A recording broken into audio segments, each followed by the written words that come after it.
Paolo Avellino sinurpresa ni Kim Chiu at ng mga kaibigan nila after jogging. Kilig vibes alert, mga ka-celebrity hub. Sa isang nakakatuwang eksena na naganap kamakailan, sinurpresa ni Kim Chiu si Paolo Avellino matapos ang kanilang jogging session kasama ang mga kaibigan. Ang sweet na moment na ito ay nagpakilig sa maraming fans ng kanilang tambalang, Kim Pao.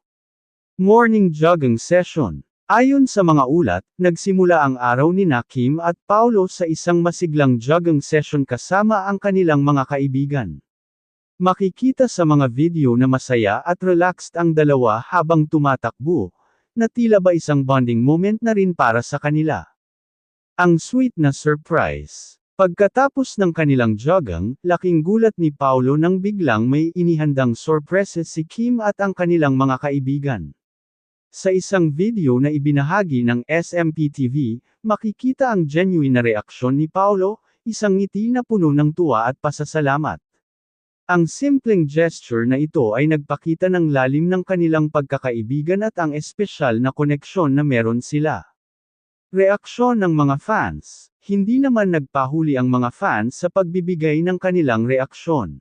Marami ang kinilig at natuwa sa ipinakitang closeness ni Kim at Paolo.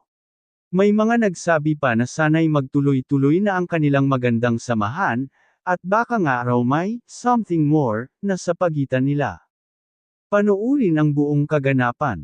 Para sa mas detalyadong kwento at upang makita mismo ang sweet na surprise ni Kim kay Paolo, panoorin ang video na ito. Ano sa tingin ninyo, mga ka-celebrity hub? May espesyal nga bang namamagitan kina Kim at Paolo?